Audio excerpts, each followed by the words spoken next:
हमें अपना घर बहुत पसंद है। ताजमहल के बाद शायद यह दूसरी इमारत है जिसके अगर आप बाहर हो तो अंदर जाने की तबीयत करती है और अंदर हो तो बाहर आने की तबीयत करती है। मैंने जिस घर का जिक्र करना शुरू किया है वह हमारा है, मेरा अपना नहीं। सच्चाई तो यह है कि सबसे कम क्षेत्र मेरे ही अधिकार में है। बाकी घर बीवी के कब्जे में है, बच्चे रहते हैं या मेरे माता पिता के पास रहता है। वैसे ये सब लोग भी मुफ्त ही में बदनाम हैं, क्योंकि घर का ज्यादातर इस्तेमाल उन लोगों द्वारा होता है जो मेहमान कहलाते हैं। ये लोग आते हैं और जाते हैं। आवागमन की इस प्रथा पर गल्ले की महंगाई, चीनी की कीमत या चावल के न मिलने से कोई फर्क नहीं पड़ता, बल्कि यूं कहिए कि इन कारणों से मेहमानदारी कुछ ज्यादा ही हो गई है। अगर अपने यहाँ चावल की पूर्ति कम हो तो दूसरे के यहाँ खाने से बेहतर उपाय और क्या हो सकता है। मेरे घर में एक बरामदा, एक बड़ा कमरा और 2 छोटे कमरे हैं। रसोई घर में खाना बनता है और बाथरूम में मेहमान लोग स्नान करते हैं। घर के लोग या तो मेरी तरह नहाते ही नहीं या नहाते हैं तो बाहर लॉन के नल पर। बड़े कमरे में एक सोफा पड़ा रहता है और सोफे पर अक्सर कोई कुत्ता सोता रहता है। घर वाले समझते हैं कि मेहमान का कुत्ता है और मेहमान समझते हैं कि घर वालों का है। कुत्ता इस स्थिति का पूरा लाभ उठाता है। सोफे के पास जो टेबल होती है उस पर किसी साहब का तौलिया, हजामत का सामान, चाय के जूठे बर्तन या गंदे मोजे रखे होते हैं। इसके बाद जो जगह बची होती है उसमें मेहमान की खाट बिछी होती है और उस पर मेहमान बिछे होते हैं। इसके बाद भी जगह बचती है तो उसमें किसी आते जाते सज्जन का होल डॉल रखा होता है। इतना सामान होने के कारण बड़ा कमरा इतना भरा रहता है कि तबीयत यही करती है कि छोटे वाले कमरे में ही चला जाए। एक छोटे वाले कमरे में पिताजी के कागज पत्र रखे हैं। इन्हें पुरानी चीजें संभालने का वह शौक है कि पूछिए मत। 1914 के लिखे दोस्तों के खतों का गट्ठर, पुराने अखबारों की रद्दी, पुराने हुक्के, कलमदान, छड़ियां, लकड़ी का सामान वगैरह इस तरह भरा है कि यह कमरा कम लगता है और कबाड़ी की दुकान ज्यादा, मगर इन्हें इसी में आनंद मिलता है।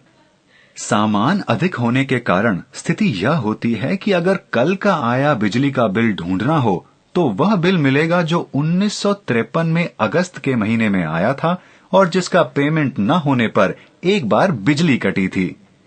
इनके कमरे में कहीं भी हाथ डालिए, 10-20 साल से कम पुरानी चीज हाथ आती ही नहीं। ये खुद भी 19वीं सदी के आदमी हैं, शतरंज और चौपड़ के दिनों के इंसान। उन दिनों दिन लंबा होता था और रोटी सस्ती। सारे घर में हमारी माताजी का कभी कोई कमरा नहीं रहा। दिन मोहल्ले में गुजरा और शाम हुई तो मंदिर चली गईं। कहीं राधे श्याम कथावाचक का ड्रामा या कोई धार्मिक सिनेमा हो रहा हो तो हो गया रात भर का इंतजाम। बाकी वक्त मिला तो उसमें धार्मिक चर्चा हुई। एक छोटा कमरा मुझे मिला है। इसमें मैं लिखता हूँ, पढ़ता हूँ, दाढ़ी बनाता हूँ और सोता हूँ। इस कमरे में जो कुछ गलत काम होता है वह मेरी वजह से होता है। अगर धोबी के यहाँ से आए कपड़े जमीन पर गिर पड़ें, तेल की शीशी बिखर जाए, बिस्तर पर जूते रखे रह जाएं या तकिए का गिलाफ गंदा हो जाए तो वह सब मेरी वजह से होता है। मेरी बीवी ने पिछले 12 साल में कोई गलत काम किया ही नहीं। कमरों का हाल मैं आपको सुना चुका। जहां तक बरामदे का प्रश्न है उसका मैं इतना आदर करता हूं जैसे कि वह मेरे घर का टुकड़ा ना होकर कुरुक्षेत्र या नालंदा की भूमि का टुकड़ा हो। बात दरअसल यह है कि हमारे परिवार के एक पुराने मित्र जो एक दफ्तर में क्लर्क हैं, अक्सर इसी बरामदे में गुलदस्ते की तरह बैठे रहते हैं। वैसे इनका अपना घर है, अपने बच्चे हैं, पर इसे क्या कहिए कि ये हमारे घर से इतना प्रेम करते हैं कि हर रोज दफ्तर जाते हुए यहाँ से गुजर कर जाते हैं और वापसी में फिर 3-4 घंटे की सिटिंग पूरी करके जाते हैं। छुट्टी का पूरा दिन हमारे यहाँ गुजारते हैं।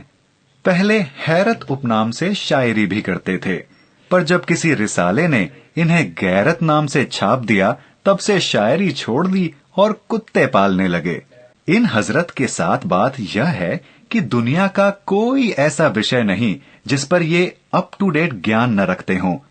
वैसे बेहद निस्वार्थ वृत्ति के व्यक्ति हैं और अपना ज्ञान दूसरों तक पहुंचाने में कभी संकोच नहीं करते। इनमें दूसरी अच्छी बात यह है कि हाथापाई को हमेशा तैयार रहते हैं। घर में 2 बच्चे भी हैं। इनकी रग रग में शरारत भरी है। मैं कहता हूं कि ये ननिहाल का प्रभाव है, पर पत्नी का निश्चित मत है कि यह मेरे ही पूर्वजों का प्रताप है। बच्चों को इस सब से कोई सरोकार नहीं। वे सारे दिन खुराफात में लगे रहते हैं। कुल मिलाकर घर का यह हाल रहता है कि सर्कस या चिड़ियाघर जाने की तबीयत ही नहीं होती। बड़ी से बड़ी स्टंट फिल्म का निर्देशक अगर मेरे घर कुछ दिनों रह जाए तो बहुत कुछ सीख कर जाए।